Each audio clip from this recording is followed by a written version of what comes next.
1968, Ivan Sutherland built the first head-mounted display and called it the Sword of Damocles. 57 years later, scientists stopped calling it a tool and started calling it heaven, and then people refused to leave. This is not about virtual reality. This is about what happens when you give human beings exactly what they think they want.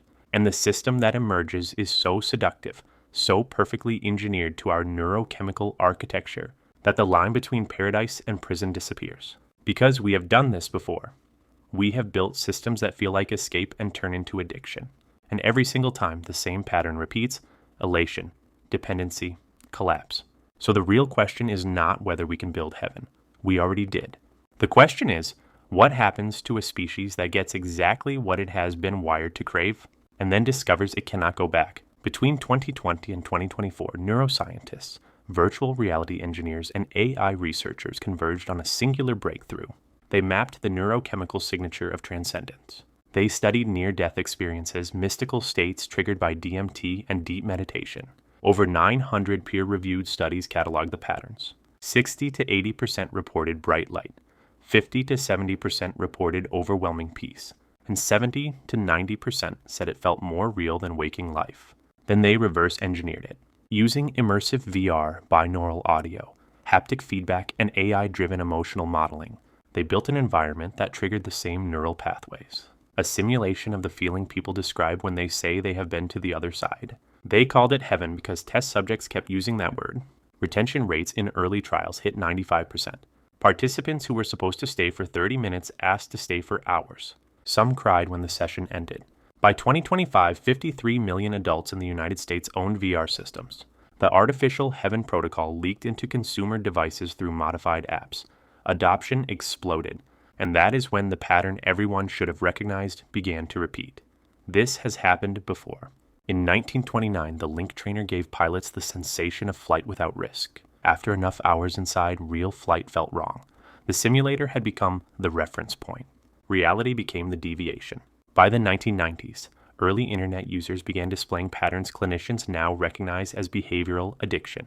By the 2010s, 36.7% of the global population met diagnostic criteria for internet addiction.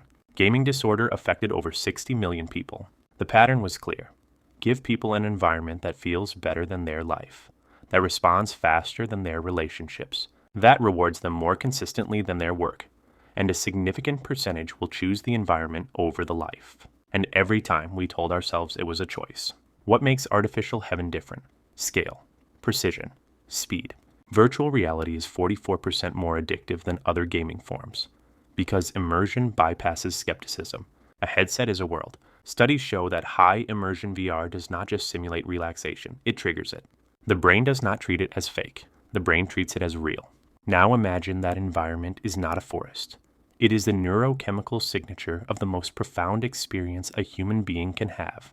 The feeling cardiac arrest survivors describe as more real than life. Not as a 30-second glimpse during clinical death, but as an on-demand, repeatable, perfectly calibrated experience. The first large-scale users were people in pain, chronic illness patients, grieving parents, veterans with PTSD. Early testimonials were stunning. One user said 6 hours inside felt like 6 months of therapy. Another said it was the first time in a decade she had felt hope. And then the session ended, and they had to come back. That is where the pattern locks in. Because artificial heaven does not solve the problem, it just makes the contrast unbearable. You spend an hour where you feel unconditionally loved, where every anxiety dissolves. And then you take off the headset and you are back in your apartment with the medical bills, and the divorce papers and the job you hate. The world does not feel neutral anymore. It feels like punishment, so you go back, and you go back sooner, and you stay longer, and the real world starts to feel like the simulation. By late 2024, addiction clinics began reporting a new patient profile, VR heaven users, people who had stopped eating regularly, stopped sleeping on a schedule, stopped answering calls. The common thread was always the same. Nothing in the real world felt as good as the artificial one, and once you have felt heaven, everything else feels like exile. 12 to 34 hours per week was the addiction threshold. 72% developed physical symptoms. 64% reported sleep deprivation. Depression rates were 3.1 times higher than baseline. But when asked if they wanted to stop, most said no, because the alternative was worse. Here's the thing nobody wants to say out loud. They were not wrong. For some of these people, artificial heaven was the best thing that had ever happened to them. It gave them relief from conditions that medicine could not touch. And if the price was dependency, well, we accept dependency for insulin, for antidepressants, for pacemakers. Why not for peace? Because dependency on a device is not the same as dependency on an environment that replaces your life. And because the people who built it knew exactly what they were doing. Let me show you the pattern in full. 7 stages. Every artificial paradise follows them. Stage 1, discovery. A breakthrough technology creates an experience previously impossible. The rhetoric is always liberation. Stage 2, adoption. Early users are people in pain, seeking relief the system has failed to provide. Stage 3, normalization. Use expands beyond therapy into recreation. It stops being a tool and becomes a lifestyle. Stage 4, escalation. Users develop tolerance. Sessions get longer. Frequency increases. Stage 5, displacement. The artificial environment begins to substitute for real-world relationships and identities. Users describe the real world as gray, flat, meaningless. Stage 6, dependency. Attempts to reduce usage produce withdrawal. The artificial environment is no longer a choice. It is a need. Stage 7, collapse. Either the individual collapses, unable to maintain basic function, or the system collapses, unable to sustain the load. We have seen this with opioids. We have seen this with social media. The pattern is not new. What is new is the speed and the stakes. We are somewhere between stage 4 and stage 5. Artificial heaven is not yet mainstream, but it is no longer fringe. The technology is available, the user base is growing, and the people who have tried it are not ambivalent. There is no middle. That is how you know the dependency curve is steep. Meanwhile, the infrastructure is scaling. 53 million VR devices in the US alone. Hundreds of developers building immersive experiences optimized for emotional impact. AI systems learning to personalize each session based on your neurochemical response. The system is optimizing for engagement. And engagement in this context is another word for capture. A 32-year-old woman in Ohio uses artificial heaven to cope with losing her son. She starts with 20 minutes a day. Within 3 months, she is spending 4 hours a day inside. She loses her job. She stops seeing her surviving daughter. You do not understand. He is there. I can feel him. Why would I choose a world where he is gone? A 24-year-old man in California uses it to escape social anxiety. Inside, he feels confident, connected, loved.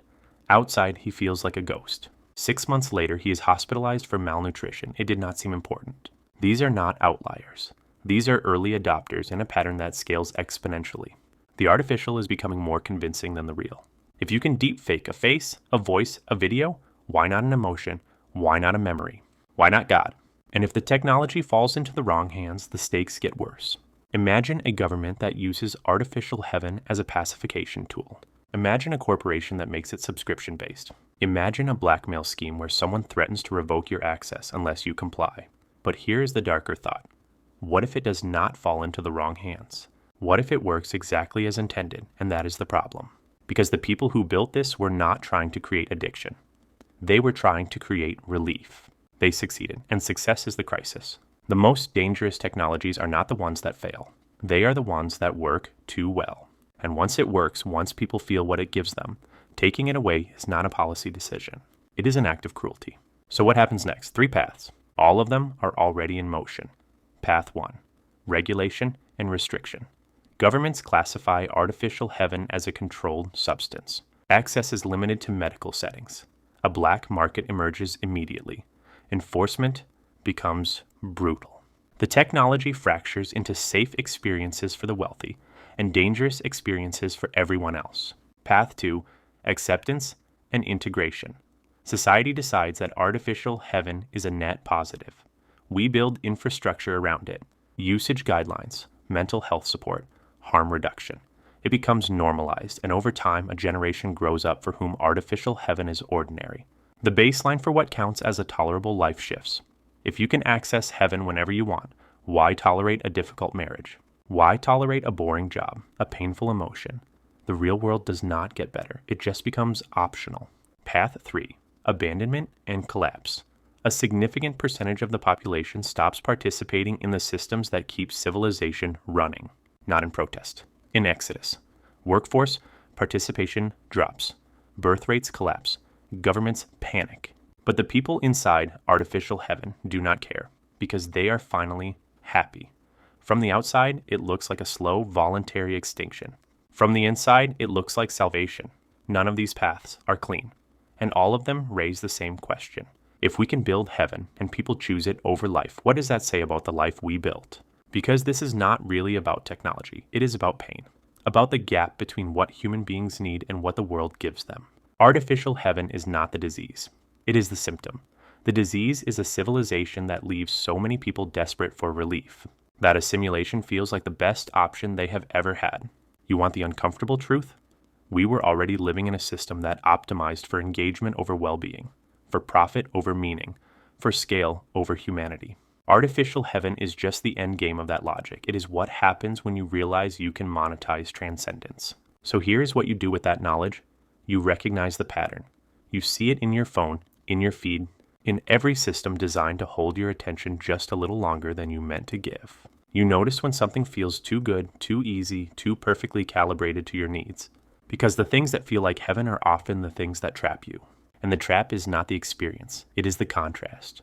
The moment you step outside and realize the world has become unbearable by comparison, and you ask yourself, what am I willing to tolerate? What kind of life is worth living without an artificial shortcut to peace? Because that question, right now, is the most important one we face as a species. Not whether we can build heaven. We can. But whether we can build a world where people do not need to escape into one. The scientists who created this did not set out to break the world. They set out to heal it. They succeeded in building the most powerful therapeutic tool in human history. And it worked so well that people stopped wanting to be healed. They just wanted to stay inside. That is the paradox. That is the pattern. And that is where we are right now, standing at the threshold, deciding whether heaven is a place we visit or a place we disappear into. If this gave you a new way of seeing what is happening, subscribe. Because the answers are never in the headlines. They are in the history we keep ignoring, the patterns we keep repeating, and the choices we make when nobody is watching. The question is not whether we will build more heavens. The question is whether we will still recognize hell when we are standing in it.